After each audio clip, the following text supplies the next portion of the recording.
Mala de couro forrada, com pano forte brincar aqui. No dia em que eu vim me embora. Olha, uma mala, uma mala. E dentro da mala, todos os objetos que vão pautar o encontro de hoje, o diálogo de hoje. Eu vou, inclusive, abrir para ver o que tem aqui dentro, hein? Ele é cineasta, ele é homem do vídeo, do cinema, da produção audiovisual. Tem pelo menos 3 obras emblemáticas da sua obra. A mais recente, que é Lins, Quando Todos os Acidentes Acontecem, que é uma ficção. O documentário As Vilas Volantes, O Verbo contra o Vento e O Regresso de Ulisses, que é um vídeo-dança. Eu me refiro àquele que foi uma das almas, um dos pilares dessa experiência tão bonita que foi o Alpendre, um centro de produção de imagens, o cineasta Alexandre Veras. Oi! Tudo bom, Ricardo? Alexandre Veras, que eu conheço, ó, dos tempos aí, dos anos 90, comecinho dos anos 90, em Blumenau. Os dois estavam viajando, hein? Exatamente. E eu vou começar, então, antes de abrir, vou começar com isso aqui, porque isso aqui é maravilhoso. Você tem fascinação também, como eu, por mala, pelo sentido da mala, a cearensidade atrelada ao caminhante, ao peregrino? Então, eu acho que tem, sim, eu sou um viajante tardio, né? Viajante tardio. Eu morei um tempo fora, em São Paulo, mas em São Paulo eu quase não viajava. Então, eu morei em Fortaleza e morei em São Paulo. E viajei muito pouco. Assim, de conhecer, de passar tempos em lugares. E é engraçado, acho que talvez a mala, para mim, ela tenha mais essa coisa do guardar coisas, uma espécie de acúmulo de coisas que eu gosto muito de guardar. Mais baú. Mais baú do que mala. Do que mala, né? Apesar de que, ultimamente, esses últimos 2 anos, eu tenho viajado demais. Mas eu acho que talvez, para mim, o que a mala conecta é muito mais a ideia do guardar. Né? Desse acúmulo, de coisas que meio se perdem, que vão ficando ali meio guardadas, que de repente você reencontra, e esse é um prazer que eu tenho muito, assim, de vez em quando, de mexer nos arquivos, de mexer nas coisas guardadas e tentar achar coisas que estão ali meio esquecidas, em estado de ruína, né? Mas independentemente desse fascínio assim, geral, né, axiomático da relação da mala com a viagem, com a cearensidade, com não estar em lugar nenhum, há também uma coisa em relação a você, porque nós nos conhecemos, quer dizer, eu falo de mim, nós nos conhecemos ambos viajando. Exato. Eu não estava na minha cidade, nem você estava na sua. Estávamos ambos em Blumenau. Exatamente. Né? Festival de teatro. No Festival de Teatro, portanto, estávamos como viajantes. E a outra coisa que associo a mala a você é que o seu último trabalho, que é o Lins, Quando Todos os Acidentes Acontecem, que é a sua ficção, é a história de um homem que vai para um lugar fazer uma entrega de móveis e tal, e chega no lugar, um lugar para que a pessoa para quem ele vai entregar não existe mais, a casa não existe mais, a cidade já não é mais a mesma. Tem também essa ideia de não pertencimento, ou de tentativa de pertencer a um espaço, o viajante, o que se desloca. Eu acho que a gente, em geral, é muito atravessado por isso, né, Ricardo? Acho que é quase uma condição nossa, e não é uma questão de classe, de não ter condições, de ter que buscar emprego, eu acho que é um dado mesmo, acho que cultural, antropológico da gente, de gostar de se colocar em movimento, né? Tanto essa abertura para o que vem, né? Como há também a disponibilidade para sair, né? Acho que são 2 movimentos assim que caracterizam um pouco essa relação com o que é estrangeiro. Como é? A possibilidade, tanto a possibilidade, o desejo, a disponibilidade para partir, para ir com a mala, como a característica que a gente tem de conseguir absorver, que é essa coisa de conseguir trocar, absorver com o que vem. Então, né? a percepção em relação ao outro, ao que vem de fora. Né? Então, acho que aqui a gente tem uma capacidade de processamento de informação aqui em Fortaleza, do que vem, das referências que a gente tem, que é muito grande. E eu acho que isso é um dado muito contemporâneo, que configura uma certa contemporaneidade da cidade, e que, de uma certa forma, acho que potencializa muito uma certa cena que existe na cidade. Né? Uma certa alma de entreposto, de entreposto, de cruzamento, de receber, cruzamento. de troca. E o Alpendre foi isso, né? O Alpendre era esse lugar. O Alpendre é esse lugar entre a casa e a rua, né? Onde as conversas se dão, onde os viajantes dormem. Né? O texto que eu fiz para o Alpendre, logo na abertura, falava disso, né? Do Alpendre como esse lugar entre o dentro e o fora, esse lugar que acolhe o diferente. Para quem não sabe o que é Alpendre, me explica o que foi a experiência. E então, onde era? Era na Praia de Iracema. Na Praia de Iracema. Um casarão. Exato. Um galpão. E dentro dele? Então, lá dentro a gente o grupo que montou o Alpendre éramos 8, né? E todo mundo se sentia muito só, vamos dizer assim, no sentido de que cada um tinha uma pesquisa muito radical assim, na sua área. E era um momento, assim, se você lembrar Fortaleza, há 12, 15 anos atrás, a gente tinha uma cena que não tinha, vamos dizer assim, a mesma, talvez, diversidade e a mesma conexão. Se você for pensar 15 anos atrás, apareceu o Centro Cultural do BNB, apareceu o Dragão do Mar, apareceu da Caixa. Da Caixa agora mais recente, apareceu a Bienal de Dança, apareceu o Simpósio Nietzsche Deleuze, né? Todas essas coisas... O Centro Cultural do Correio, dos Centro Correios. Cultural, tudo isso é uma coisa que vem se dando nesse momento. E naquele momento não tinha. O Alpendre aparece nesse momento também. Então, a gente tinha uma necessidade muito grande, que é isso, de ter um lugar para se encontrar, um espaço. Espaçado. Traga seu baú que eu trago o meu, vamos partilhar as coisas. E a ideia do Alpendre basicamente era essa, era de ter um lugar onde a gente pudesse receber as pessoas e onde a gente pudesse se encontrar, porque... E pessoas de várias linguagens, né? De várias linguagens. A gente tinha literatura, artes visuais, fotografia, dança, audiovisual... Teatro e dança era meu junto ali com a Andréa, né? Literatura, Manuel Ricardo e Carlos Augusto. Nas artes visuais tinha o Solon e o Eduardo Frota, né? Eu e a Bia, mais ligados ao audiovisual, né? E a ideia da filosofia que atravessava todas as áreas. Né? Que era um trabalho que a gente fez muito forte, muitas vezes em parceria com o pessoal do Daniel, o Silvio. Cobrindo as conferências e os espetáculos. Fazendo cursos, porque teve uma época lá que a gente criou um projeto chamado Heterotopias, e que era assim, essa ansiedade que dá, você passa ali 3 dias no seminário, 5 dias no seminário, vem 200 pessoas e você não tem tempo de conversar depois. E aí a gente fez uma série de cursos que eram cursos mais longos com as pessoas que vinham para o seminário. Vamos então abrir, já que ele está dizendo que é um espaço que adora esse espaço de dizer, traga a sua bagagem que eu trago a minha, vamos repartir, né? Um encontro, essa alma de entreposto, abrir, vamos ver o que é que tem dentro dele. Vem cá.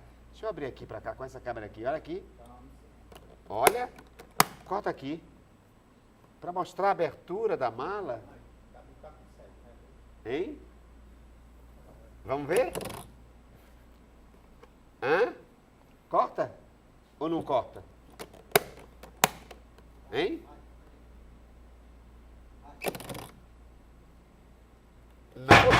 Não mostrou. Mas enfim. Vamos ver o que, é que tem aqui dentro. O que eu vou tirar logo de começo? Espera aí. Vamos tirar um computador.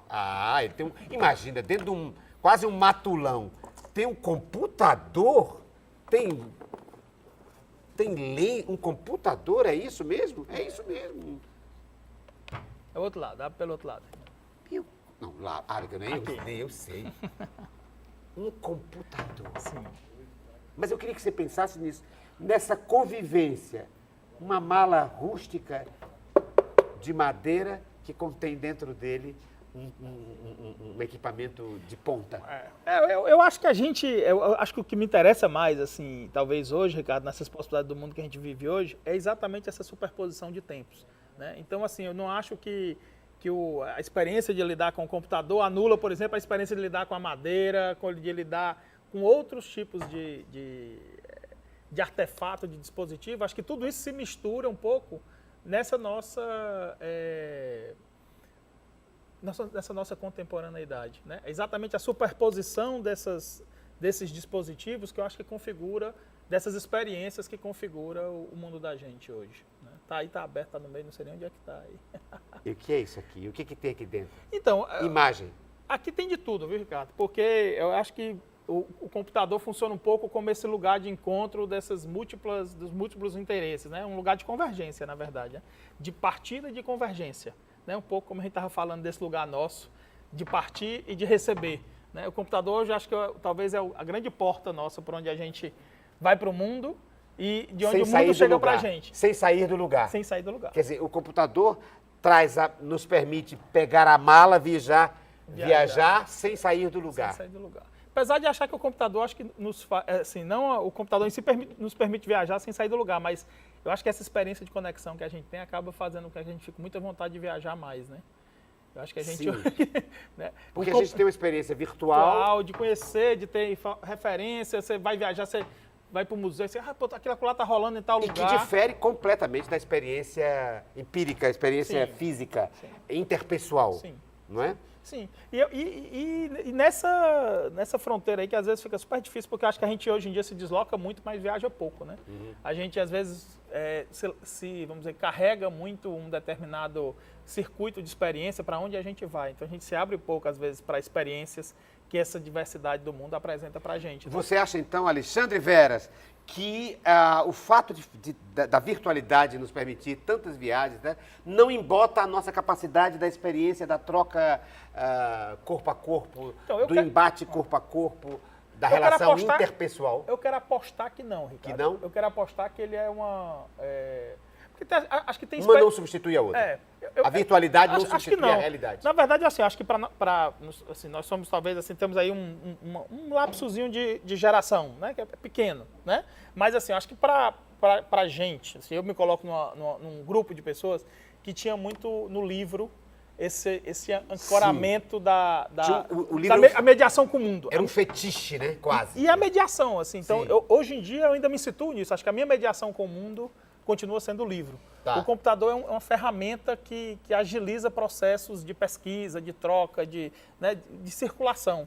Mas eu acho que, para mim, por exemplo, isso não altera, vamos dizer, não inviabiliza ou não me distancia da necessidade dessa experiência presencial, da ideia de presença. Né? Agora, eu acho que talvez aí esteja vindo uma geração que vai se relacionar com isso de uma forma muito diferente. Aí, difícil para a gente hoje mapear e julgar ou pré-julgar o que pode ser que vai vir aí com essa experiência de hiperconexão. Pode estar vendo aí essa geração da hiperconexão, uma geração que vai substituir, digamos, vai preferir as relações virtuais às relações interpessoais. Mas assim, o pessoal que defende, eu já estudei muito isso hoje em dia, enchi o saco e fui para outra área, assim.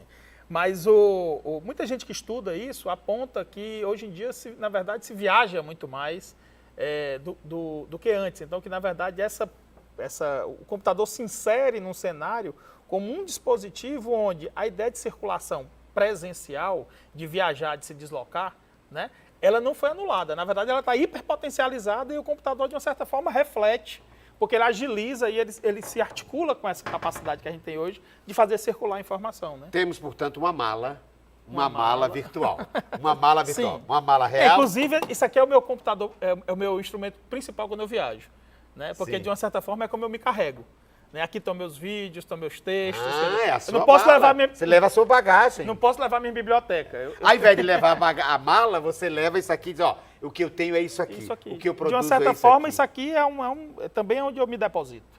Né? Embora você possa fazer isso à distância. Você pode mostrar os seus 3 trabalhos mais, digamos, mais emblemáticos da sua obra, sem precisar levá-los. Sim. Né? Porque é só conectar, dizer, entra no YouTube, entra na internet, ou então eu vou te mandar um link e você vai ver o que eu tenho, não é? Isso é bem emblemático, porque, por exemplo, talvez a minha relação com essa materialidade, ela ainda me faça ter tudo no HD. Eu não confio ainda, talvez, eu não tenho a confiança no sentido do hábito de ter tudo na internet. Né? Meu filme está no computador. Né? Os textos estão no computador. Então, assim, eu acho que tem pessoas que se relacionam com, eu estou aqui, tem que ter uma conexão. A ideia de ter que estar conectado para poder acessar as coisas, assim, você depender de uma conexão de internet para poder acessar as coisas, é algo que, de uma certa forma, me deixa um pouco incomodado. Eu gosto da ideia de uma autonomia, de poder estar num lugar onde eu não estou conectado e mesmo assim mostrar. Eu tenho meus resíduos, eu tenho ali meus artefatos, minha bagagem. Você tem sua bagagem para abrir. Ter que depender de de estar conectado para poder ter minha bagagem é algo que me incomoda. Intimida. Olha, seria razoável, você concordaria? Eu quero que você pense sobre isso, o raciocínio que vou fazer em relação à sua obra, de que você tem tudo a ver com isso, com essa história da mala, da bagagem, da troca, do pertencer e não pertencer, do procurar um lugar e não existir mais. Acho que a sua obra tem muito a ver com isso. Veja, você tem Lins, que é a história de um homem que vai entregar os móveis num determinado lugar e não encontra mais o lugar.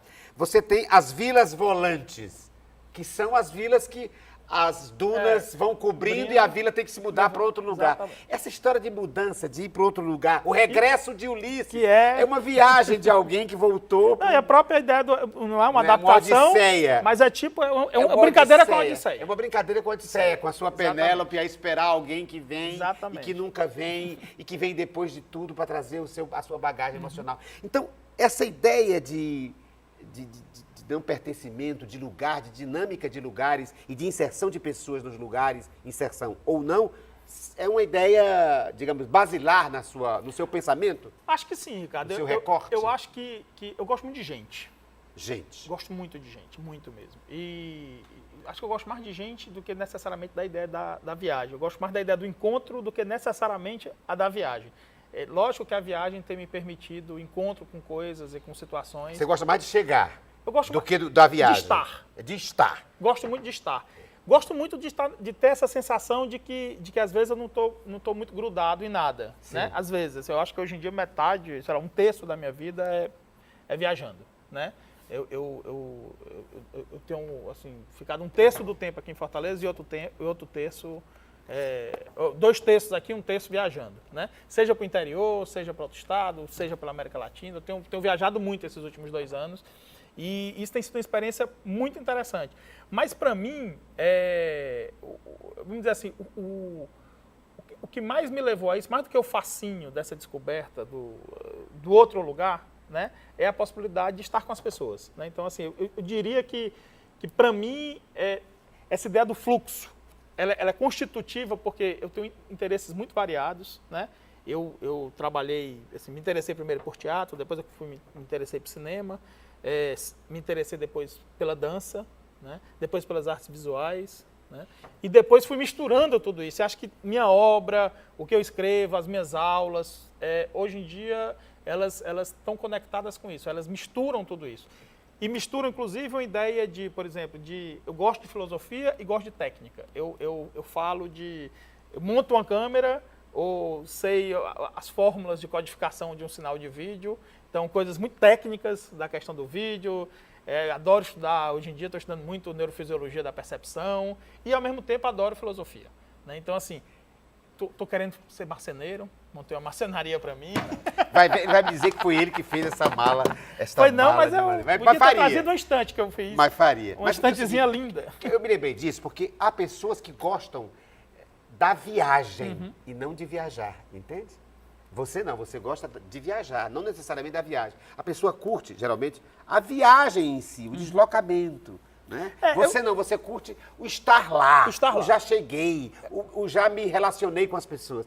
É lindo, essa né? ideia do encontro. As duas são bonitas. De andar, por exemplo, a experiência para mim, por exemplo, se eu viajo para um lugar, não tenho interesse em viajar, passar 2 dias e ir para outro. Eu falo que sou um viajante tardio. Hoje em dia eu estou gostando muito de viajar para lugares, tipo assim, nunca tinha saído do Brasil há até 3, 4 anos. E essa experiência, por exemplo, de ir para a Europa, de poder ver os museus, de poder ver coisas que eu estudei a minha vida toda e que eu não tinha acesso direto. Ver em loco. Foi uma coisa muito, muito intensa. Mas, por exemplo, eu não tenho o menor interesse de chegar num lugar desse, passar 2 dias e ir para outro.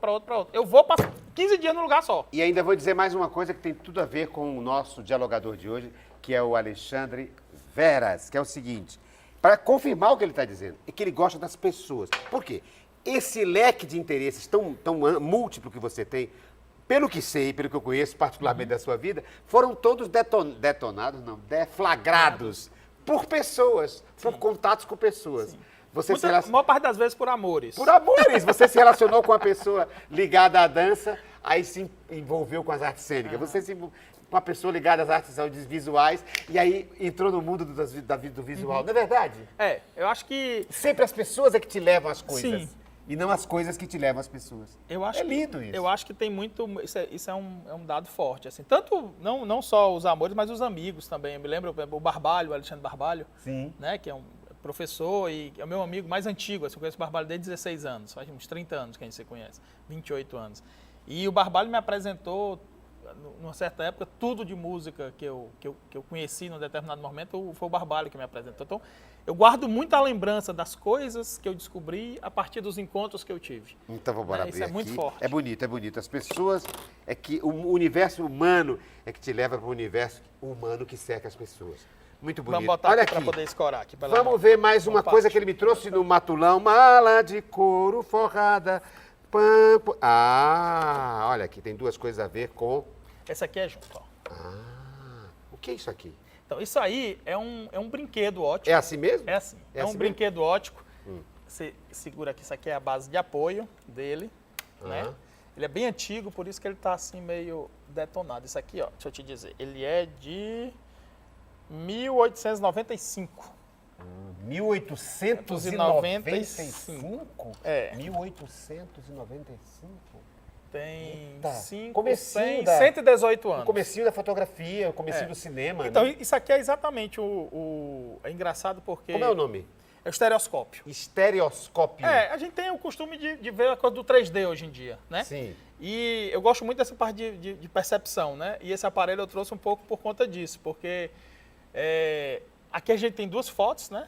E essas duas fotos elas foram tiradas por duas lentes muito próximas, como hoje se faz a coisa do 3D, que filma com duas câmeras. Né? E a gente tem uma ideia de que isso é uma coisa muito recente. Mas, na verdade, isso é um aparelho que tinha uma presença quase tão grande quanto a fotografia. Como é que... É o seguinte. Como é que se faz? Como é que se dá a brincadeira? Então, a brincadeira é o seguinte. Você tem aqui duas pequenas lentes que fazem com que o olho tenha uma convergência maior para cada foto dessa, né? Para cada foto. Aí faz você o tem quê? uma área aqui que separa o campo visual de cada olho. Quando você encosta no olho, cada olho teu vê uma foto dessa. Tá. Como essas duas fotos foram tiradas na distância do teu olho, né? Tem que ver com, acho que vai ter que ver com o óculos, Ricardo. Mas Como como essa distância foi tirada Não, isso aqui não faz foco, é aqui, ó. Se é você aqui. quiser aproximar, aqui, ó. Tem que apertar aqui, ó. Deixa eu ver. Tá. Melhor aqui ou melhor aqui? Melhor aqui, tá melhor ótimo, aqui. Tá ótimo. Sim. Então você vê tridimensional, É verdade, dá uma ideia de 3D. de 3D. Então, É o 3D do século XIX. exatamente. E era uma experiência muito comum no século XIX. E é muito curioso porque isso aí é que, de uma certa forma, se a gente for fazer uma brincadeira filosófica, assim que você gosta, isso aí é que fez com que a gente saísse de uma ótica geométrica para uma ótica fisiológica. Verdade. Porque a câmera escura, né, foi o modelo, essa coisa de produzir a imagem com uma lente só, que é o modelo da câmera, da câmera escura, da câmera de filmar, da câmera fotográfica, ela era um modelo meio geométrico de produção de imagem. E com esse aparelhinho aqui, é impossível você resolver a formação da imagem só do ponto de vista geométrico, porque ele pressupõe que você tem dois olhos e que essa imagem vai se formar na tua cabeça a partir da tua percepção, que não é só um dado geométrico, não é só a curvatura do ângulo, o olho, a metáfora do olho como câmera. Isso aí pressupõe que você tem que olhar, tem um corpo que olha, né? Então, isso aqui foi um dos pressupostos no século XIX para poder deslocar essa ideia de que a imagem era uma questão geométrica, né? O modelo da imagem, essa metáfora da imagem, da câmera escura como metáfora geométrica, para uma coisa fisiológica. Isso aqui depende do teu corpo. Só quem percebe essa imagem é quem tem corpo. Porque tem que fundir essas duas imagens e essa fusão das imagens pressupõe um corpo. Que coisa linda. E aí, só vem confirmar algo que uma convicção minha, que eu até pediria que você comentasse. É de que, na verdade, o grande século das grandes inovações, das grandes invenções, o século que está no futuro é o século XIX. É impressionante. É impressionante como esse século inventou tudo. Viva o século XIX! Viva o século XIX! Que coisa linda. Eu estou cada vez mais encantado. Assim, hoje em dia, acho que boa parte das coisas que eu estou estudando, todas elas fazem referência ao Porque o século senso XIX. comum acha que, o século XX que é o é que é o século século. XX. O século XX apenas reformulou, reformatou. É porque eu acho que a arte, então, repetiu, reprocessou, O corte mesmo... usou tudo de novo, a mesma coisa. É como de se no outra forma. século XX esse corte, quando a gente recua assim, um pouco no tempo, a gente vê que, vamos dizer, as estruturas de mudança que já estavam no mundo já estavam muito postas, já estavam muito perto do que era, vamos dizer, a experiência cultural e a experiência no século XX, foi uma experiência de desdobramento. É verdade. A experiência de corte, de ruptura, Foi no século XIX. no século XIX. Então, quando você começa a se interessar por entender essa experiência da vida na metrópole, essa experiência de como é que os dispositivos técnicos, começa a transformar a experiência, tudo é E século você está me XIX. dizendo o 3D no século XIX, não é? O cinema, século XIX. A fotografia século XIX. Essa ruptura, os primeiros movimentos assim, que vai mudar esse estatuto da representação na pintura, o impressionismo, século XIX. Toda a renovação no século XIX. É muito forte. Não é?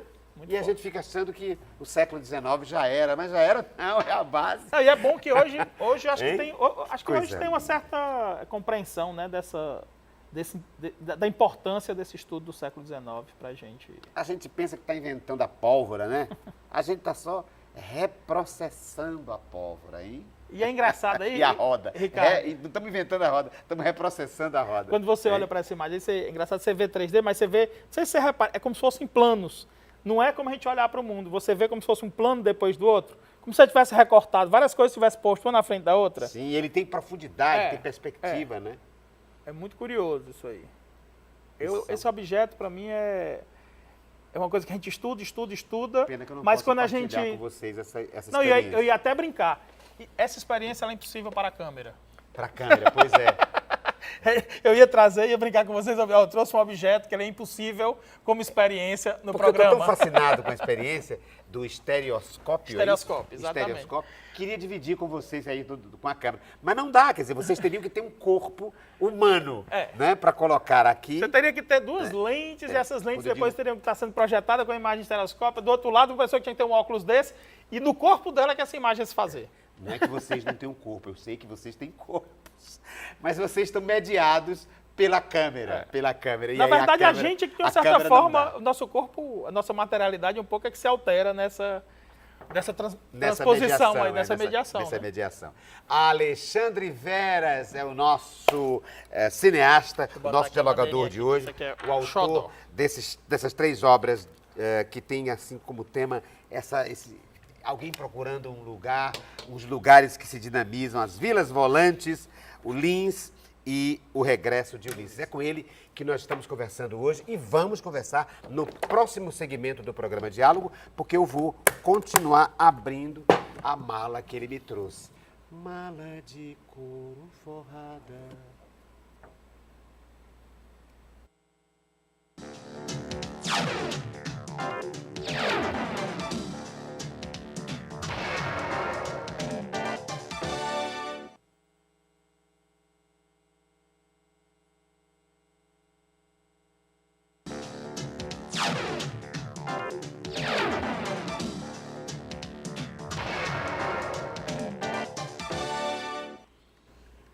Eu tenho uma peça de teatro, em uma das falas da peça, a Divina Comédia de Dante Moacir, que é uma intertextualidade com a obra do Dante Alighieri. E o personagem diz o seguinte, que ele vive dentro de uma mala, o personagem, vive viajando. Uma mala assim como essa, só que maior um pouquinho, né, para caber ele dentro. E ele diz, o mundo é grande, mas o Ceará é maior. Olha, eu estou falando de viagem, de estar num lugar e estar no outro, porque a obra dele tem tudo a ver com isso. O nosso dialogador de hoje é o cineasta Alexandre Veras, autor da ficção Lins, Quando Todos os Acidentes Acontecem, daquele documentário, inclusive do Doc TV, que passou aqui nessa casa, chamado As Vilas Volantes, que é a história das vilas que vão sendo cobertas pelas dunas, né? Pelo vento, a ação do vento nas areias, nos grãos, e o regresso de Ulisses. Ele é também um dos criadores do projeto Alpendre, que reunia múltiplas linguagens e produção em múltiplas linguagens ali na praia de Iracema. E ele é o nosso dialogador de hoje, esse homem que se interessa por tanta coisa, por técnica, por filosofia e por dança. Faz videodança, ele me trouxe uma mala, olha aqui. Vou abrir e os objetos estão aqui, já tirei alguns, vou tirar outros. O que eu vou tirar? Uma coisa inusitadíssima, tá? Jambo? É jambo isso? É um jambo. Que provocação é essa? Alexandre Veras. Então, quando eu cheguei aqui, eu pensei assim, eu tinha que ter alguma coisa que fosse mais daqui, que eu não trouxesse, né? E aí eu fiquei dando uma olhada ali fora do prédio, e aqui tem a sorte de ter muito jambo ainda, né? E aí quando eu olhei para o jambo, me veio assim uma lembrança de uma certa experiência de Fortaleza, né?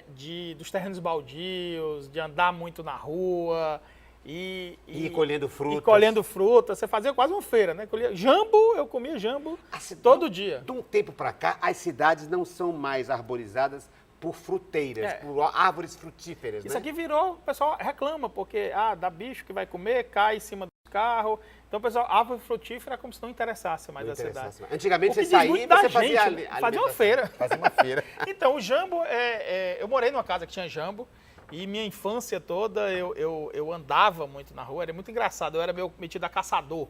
E eu andava com espingarda de ar comprimido no meio de Fortaleza, né? Quer dizer, imagina que há 25, 30 anos atrás, uma criança andando com espingarda não era um...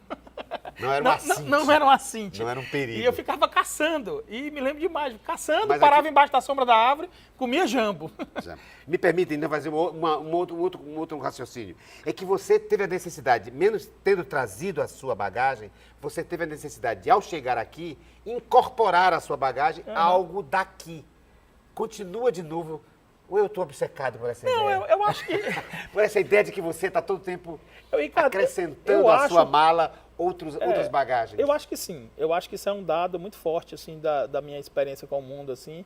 E eu não paro. Você não se contentou em trazer só a sua mala. Você quis pegar algo daqui, bem pertinho, ao chegar aqui e colocar dentro.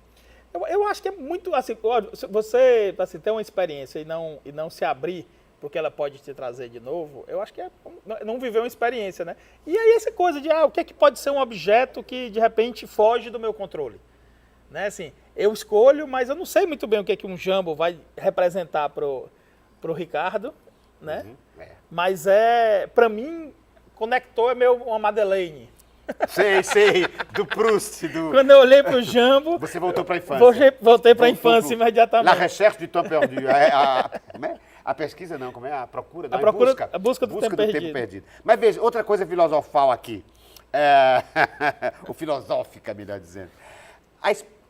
Ver um jambo não é experienciar um jambo. A gente só consegue experienciar um jambo se a gente comer o jambo. Não é verdade? É verdade, Ricardo. É uma delícia. Não vê o rio quem para ele olha. Vê o rio quem nele se molha. Não é verdade? Então, você me trouxe o objeto, eu tenho uma ideia a experiência de comer. Que eu gosto muito, que é a cor do labirinto, né? Que é uma imagem que eu trabalhei muito na época, assim. E essa coisa do arquiteto e do viajante, né? Porque, na verdade, quem faz o labirinto não é o arquiteto, é o viajante. Porque é a experiência do se perder que constitui a experiência do labirinto. O arquiteto, ele faz o prédio.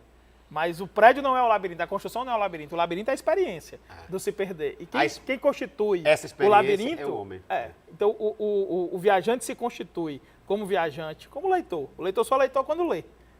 Né? Ele não se antecede ao ato de leitura. Né? Então, eu sou uma pessoa. Na hora que eu estou lendo, eu sou um leitor. Né? E isso, não que o leitor não carregue a pessoa, não que o viajante não carregue quem ele é antes, mas é o ato da experiência que instaura. Que né? Que instaura isso como um dado novo. Né? Fazer um jogo, então. O arquiteto instala o labirinto, mas o homem instaura como experiência. A experiência. Que coisa bonita. Tem a língua portuguesa, hein? O verbo instalar e o verbo instaurar, né? Eu acho isso diz muito da gente, porque hoje em dia acho que a gente tem uma tendência muito grande a desenhar possibilidades de experiência, mas sobra pouco tempo para mergulhar na experiência. E é isso que configura a gente. E é isso que eu estou fazendo, né? É isso que você está fazendo, mergulhado no jambo. Você me trouxe. Essa fruta filosofal. A quem instaurou. E a brancura, né? Esse contraste. Você instalou o jambo, mas eu instaurei, porque eu experimentei o jambo. As cores do jambo eu acho muito impressionante. Lindo. Esse branco com esse vermelho, vermelho, sei lá, esse sangue. É muito doido. Olha o que tem aqui. O que tem aqui dentro, deixa eu ver. Parece que é temático. Olha aqui. Olha o que eu descubro dentro da mala do Alexandre Veras. Mercosul, República Federativa do Brasil, passaporte, ou seja, viagem. Olha aqui. Por que você trouxe Alexandre Veras Costa ou Costa Vera? Veras Costa. Veras Costa. Alexandre Costa, o cineasta. Você me trouxe a experiência do partir, hein? Mas também a experiência da identidade telúrica. Eu sou desse lugar. mas eu estou em viagem para outro lugar, mas eu sou deste lugar. Pense sobre isso. Eu acho que, um pouco quando eu olhei para o passaporte, né, eu tirei esse passaporte há muito pouco tempo. Eu não sou, é isso que eu tô vendo, eu sou um viajante muito tardio. E quando eu olhei para ele, assim, eu estava ajeitando, estava procurando coisas em casa e me deparei com ele. Estava dentro da minha bolsa, na verdade, porque eu tinha perdido minha carteira de identidade e estava andando com ele. E aí eu vi o passaporte. Eu falei, bem, vou levar o passaporte porque eu acho que ele diz um pouco dessa questão da viagem e desse... assim, talvez assim, um pouco falar dessa coisa do deslocamento mesmo, assim, mas acho que você pegou isso tão rápido, tão cedo, que o passaporte também ficou tardio. Não só a minha experiência de viagem. Mas eu vou olhar para onde você andou. Eu vou olhar para onde você andou. Não, mas isso não é... Hein? É mais Olha aqui. O passaporte... Cabo Verde. Essa foi talvez eu acho que a viagem mais... Foi porque eu tirei o passaporte para poder ir para o Cabo Verde. Foi aquela experiência da Bienal de Dança, que a gente foi 120 bailarinos daqui, pessoas ligadas à dança daqui. Chile. Para o Cabo Verde. Lisboa. Madrid. Argentina. Paris. Migração. E aqui parou. É isso aí mesmo. É isso aí, baby? É isso aí, baby. E ao mesmo tempo, um ticket de Orly, do aeroporto de Paris, né? Deve ser do metrô. Do metrô, né? Do metrô de Paris, desceu em Orly, etc, etc, etc. O que a gente falasse sobre isso, essa ideia? Porque, veja, tem uma diversidade aqui. Você tem Paris, você tem Madrid, vamos botar Paris como símbolo dessa Europa glamourizada e tal. Mas você tem Cabo Verde, você tem outro tipo de experiência, tem o Chile, né? É engraçado. Por onde anda a tua cabeça? Por onde andam os teus pés? É engraçado. Você vê como é tardio essa experiência para mim, como ela é, eu acho muito singular. Acho que 80% dessas viagens foram viagens ligadas a algum tipo de trabalho, né? Não foram viagens de turista, não foram viagens de só passeio, né? Boa parte delas foi ligado à primeira, né, que é a do Cabo Verde, que foi essa experiência. Eu fui na oficina de videodança lá, dentro dessa ação da Bienal, né? E acho muito curioso como a videodança, foi que me levou para o mundo, assim, para os lugares. Porque, na verdade, eu trabalho muito mais com documentário, com videoarte, com ficção, mas a videodança tem uma singularidade, porque tem muita pouca de cinema.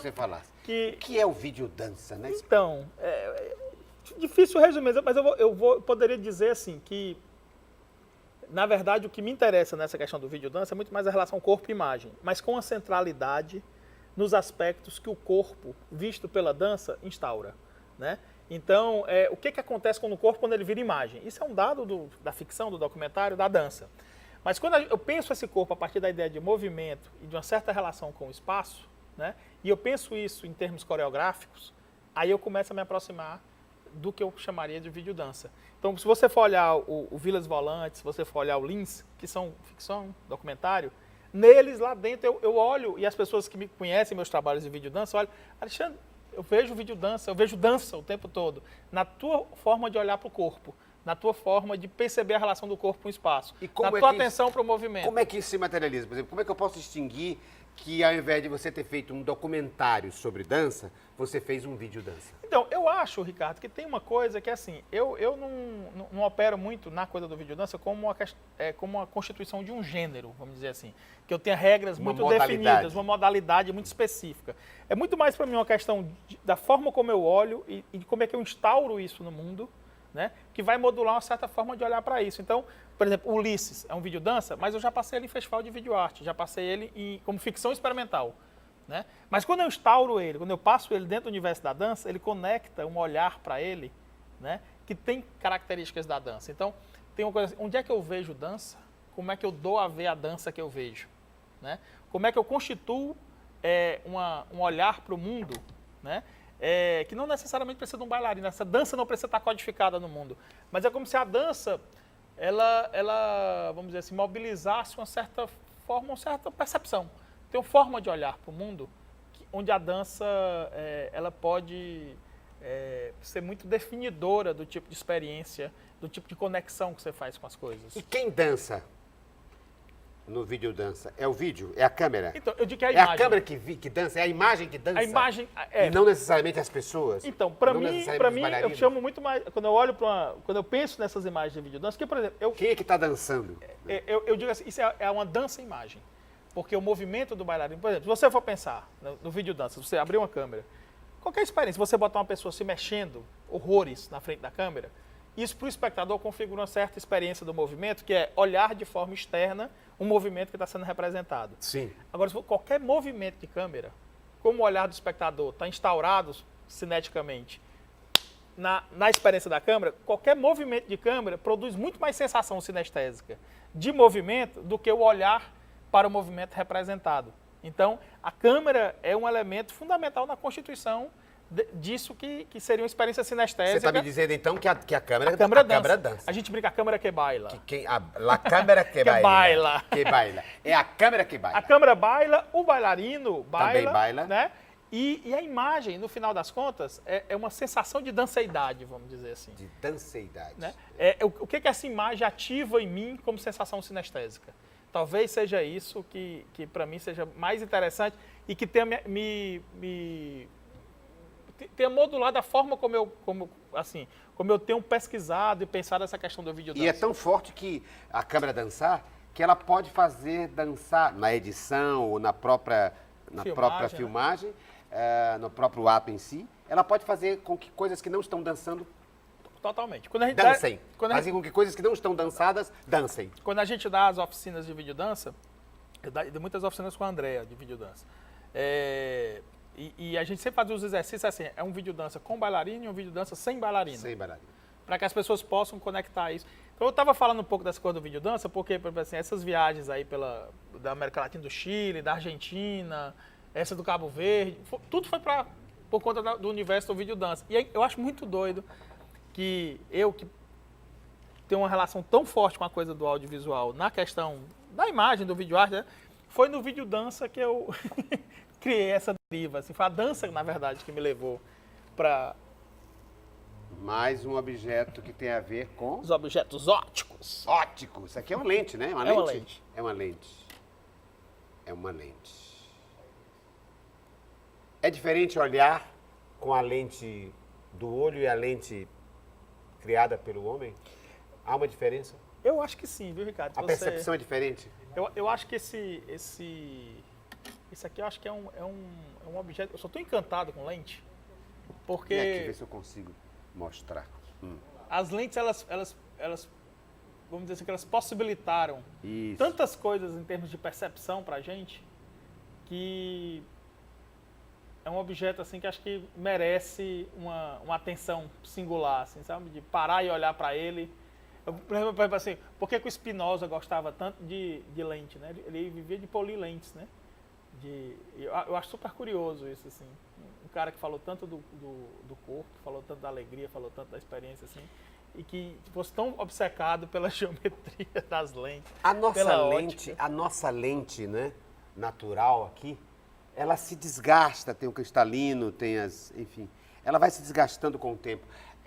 A artificial também? Também. Ela vai perdendo o brilho, né? Ela vai ficando mais fosca depois de um tempo. Vai. É como se ela...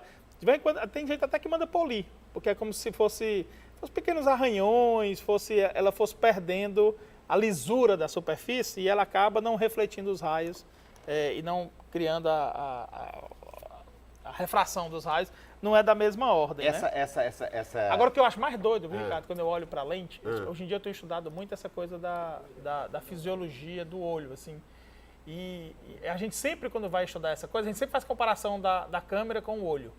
E hoje em dia eu estou querendo pensar isso fora dessa relação, tá entendendo? Assim, o quanto o olho da gente funciona, é parecido, mas é tão diferente de uma câmera. De uma câmera. De uma lente. Né? O cristalino mesmo, assim, um dia desse eu estou montando aí uma oficina e fui dar uma olhada na forma do cristalino. A gente sempre pensa o cristalino como uma lente. Quando ele é desenhado, ou nos 3D de simulação, ou nos livros, ele é desenhado como se fosse uma lente. Às vezes parece uma lente de câmera. E aí eu fui ver uma experiência, eu estava baixando vídeo de anatomia, de dissecação. Uma experiência um pouco forte. Mas aí a pessoa pega um olho de boi e vai dissecar o olho do boi. né? E ela corta. E quando ela retira o cristalino, é quase uma bolinha. Ele não tem esse formato assim, biconvexo. Ele é biconvexo, mas ele é uma bolinha. E o que permite, que é muito diferente, por exemplo, do foco na câmera, o foco na câmera é um deslocamento da lente em relação ao eixo, ao plano focal da imagem. No cristalino, não. Tem uns músculos que esticam ele e ele muda a convergência da lente, porque ela é uma lente orgânica, ela não é uma lente material, não tem dureza. Ela é uma superfície que faz assim e assim. E isso é que dá o foco. Então, tem tanta coisa que eu acho que é singular, que às vezes essa analogia ela serve para a gente entender, mas tira muito uma coisa eu ando muito encantado assim, de ver, eu fico louco como é que a gente consegue ver. Assim, como é que essa imagem, como é que a experiência visual, como é que essa quantidade de processamento, no final das contas, a gente olha e eu estou te vendo aqui, estou vendo uma imagem, tá entendendo? E estou entendendo que você é você, estou entendendo que a mala é mala, que o computador é computador, que a câmera está ali, porque, na verdade, é muito louco que isso possa se produzir como experiência. É de uma complexidade que a gente ainda acho que vai passar muito tempo. E é bonito que essa complexidade esteja se constituindo com outros olhares sobre o mesmo fenômeno.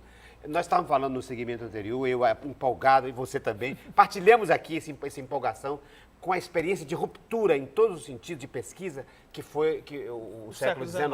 Mas, na verdade, continuar pesquisando, reolhando as coisas que o século XIX nos proporcionou, também é produção de conhecimento, é produção de saber. Eu fiquei empolgado, e aqui estou me explicando um pouco para fazer data vênia ao século XX e ao XXI.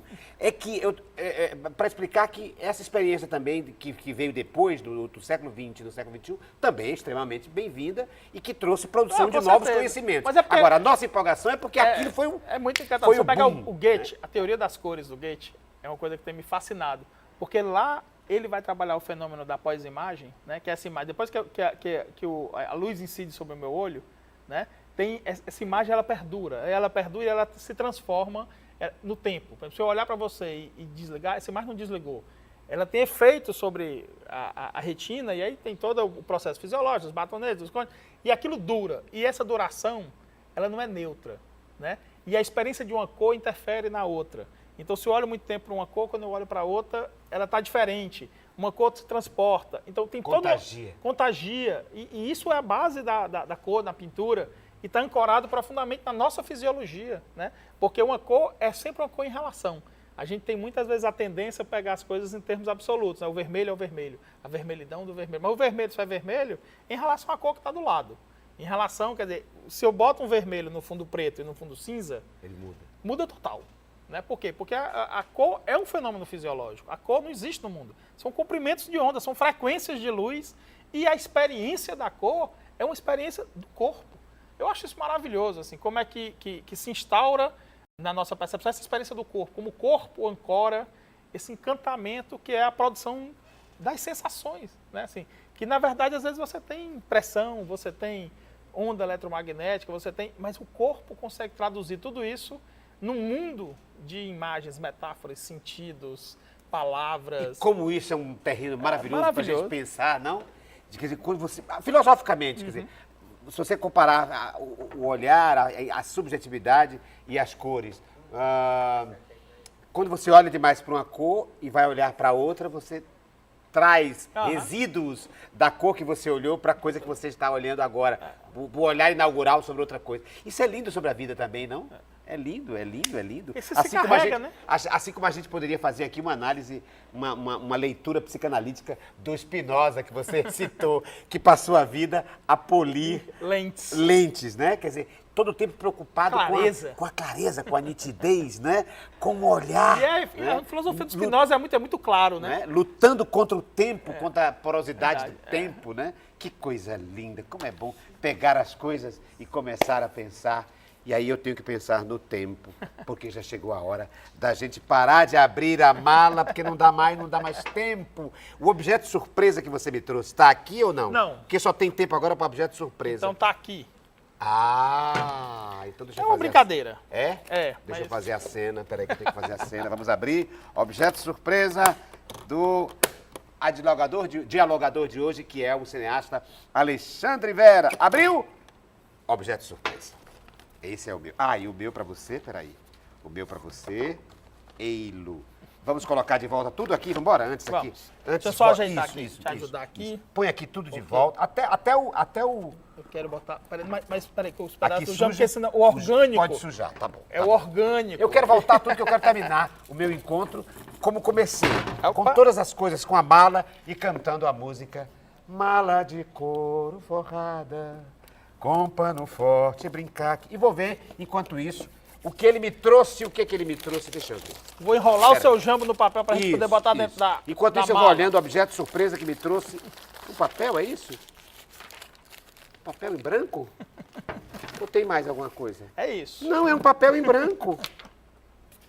Ah, agora ele vai ter que se explicar. Ele me trouxe um papel em branco. Fala. Não, Alexandre Veras. É isso, eu queria ver era você falando do papel em branco. Papel em branco. A possibilidade, olha aqui, já comecei a sujar aqui, já comecei a mexer. A possibilidade do... Nunca um papel é tão branco, né? É. Sempre existiu, já tá aí A capacidade captando. de que aqui pode ancorar tudo, aqui pode... Sabe uma coisa que me encanta, Ricardo? O momento do nada, da pausa, do vazio a ser preenchido. Não sei. O traço, sabe? Assim, o papel em branco, para mim, ele é como se fosse sabe, me lembro de um trabalho que a Elida Tesla fez uma vez na Alpena, que ela pegava as toalhas brancas e encostava nas paredes, molhada. Molhava a toalha e encostava nos cantos para poder a toalha pegar a marca das coisas. Sei. Então, essa ideia de que o branco ele tem essa capacidade de reter o traço. De absorver. Reter o traço das coisas. Então, Sei. talvez esteja ligado com todo o meu desejo de imagem, tem a ver um pouco com essa produção do traço. É pena que não tenha mais aqui. Tem o jambo aqui. Então deixa eu fazer o que você está dizendo. Deixa eu pintar aqui. Deixa eu pintar. Enquanto você, Alexandre Veras, olha o objeto que eu lhe trouxe. Um Mostra. calendário. Eu trouxe um calendário. Olha aqui. Eu estou imprimindo, olha aqui, ó. O jambo no seu papel, ó. Eu estou fazendo a experiência que você disse lá de quem Do foi? traço, né? Do traço. Da Hélida. Da Hélida. Hélida Tesla. Hélida Tesla. Olha aqui, eu te trouxe o tempo, ó. O tempo. Porque eu acho que a sua obra... Vou explicar, e depois você faz a sua análise. Eu trouxe... O que me motivou foi... Ele está sempre preocupado com o tempo. Ulisses volta para um lugar. A vila está sendo desfeita. O Lins chegou na cidade, não existe mais aquela cidade. O tempo passou e destruiu as coisas. O tempo. Tempo como, principalmente o tempo como duração, sabe, Ricardo? O que mais me encanta, assim, na coisa dos trabalhos, dessa experiência da arte, assim, essa coisa do tempo como duração, assim.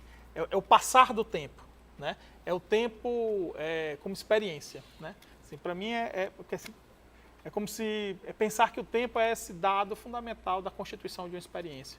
E isso, para mim, tem sido um pouco um objeto de busca permanente, assim, nos trabalhos, no entendimento, na filosofia, nas coisas todas. Acho que eu sou encantado pela imagem e pelo tempo.